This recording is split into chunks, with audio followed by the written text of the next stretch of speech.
Nous, pour le président Ho Chi Minh comme pour tous nous autres, nous n'avons pas une stratégie purement militaire, mais nous avons une stratégie générale, une stratégie à la fois militaire, politique, économique, culturelle. Nous sommes pour la paix et l'indépendance du Vietnam, pour la paix, le développement, le bonheur de tous les peuples de par le monde.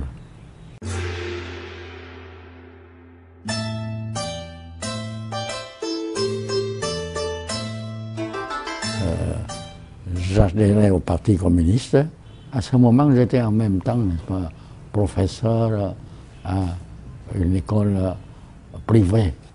Alors je ne songeais pas qu'un jour, n'est-ce pas, je deviendrais militaire.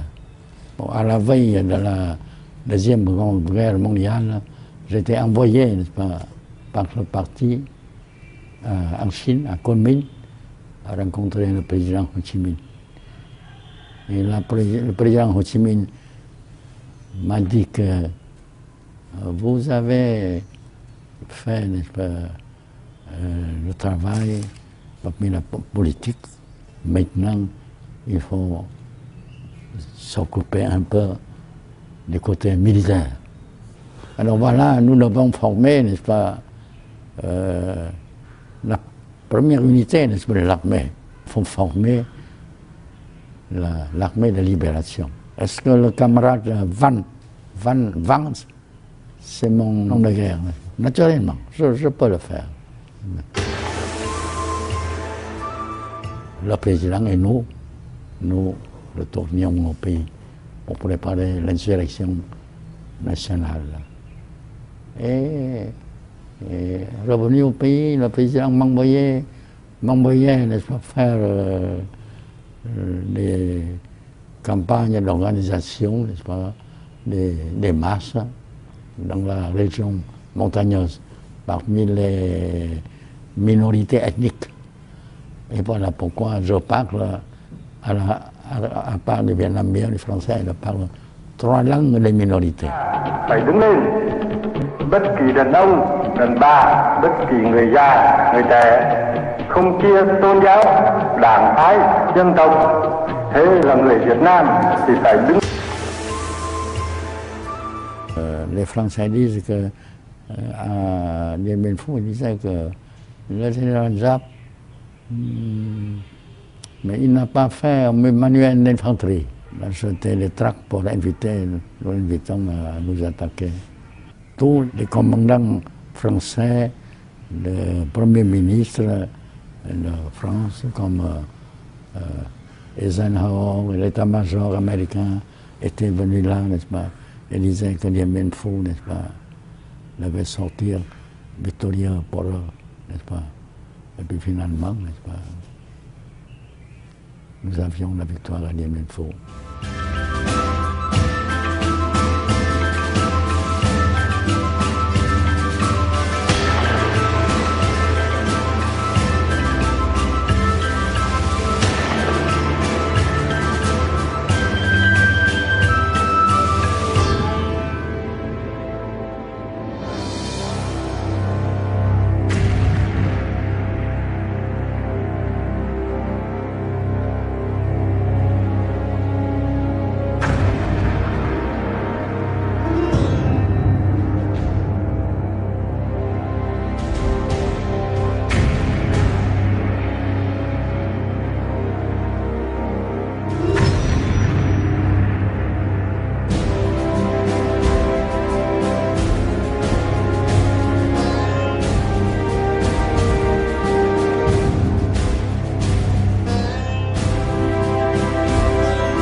supplémentaire à Moscova, dans une réunion du bureau politique où était le président Brezhnev.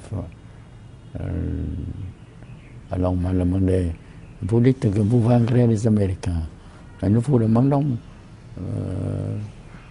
vous avez combien de régiments de tanks lourds et les Américains combien? Combien vous avez d'avions de réaction et les Américains combien? Je leur ai répondu, je connais la question, c'est la question du rapport des forces, la corrélation des forces, ce que vous enseignez à l'académie militaire. Et pour moi, la science militaire soviétique, c'est une académie, n'est-ce pas, qui a une grande suprématie. Mais si nous nous battons à la soviétique, nous ne pouvons pas tenir 2 heures. Nous nous battons à la vietnamienne et nous vaincrons.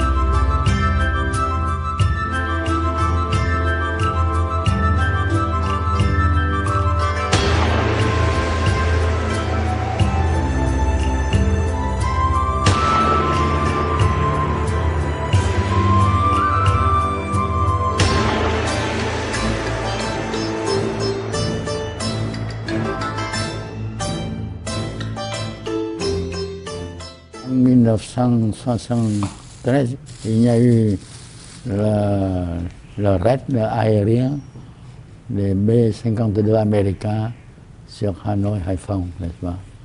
Alors les Nixon était convaincu que nous ne pouvions pas résister. Nous avons abattu des avions, la décision du commandant de la 8e flotte.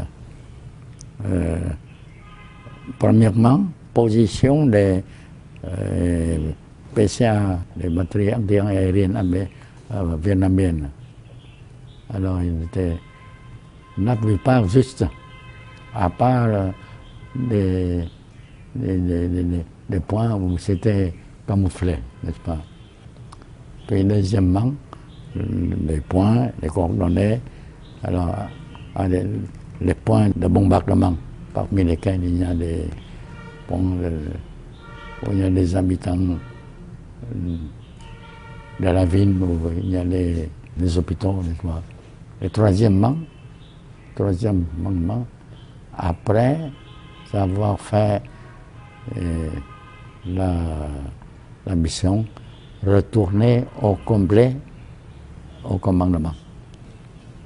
Alors finalement, n'est-ce pas, nous avons abattu à peu près le 7e%, n'est-ce pas, de l'aviation B-52 américaine et plusieurs prisonniers. J'ai visité les prisonniers qui étaient très bien traités, n'est-ce pas? Ils ne me connaissaient pas. Je leur ai dit, vous avez reçu de votre commandant de retourner au complet au poste, pour retourner au complet, mais à Hinton, Hanoï.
savez que j'ai eu l'occasion de l'avoir une rencontre avec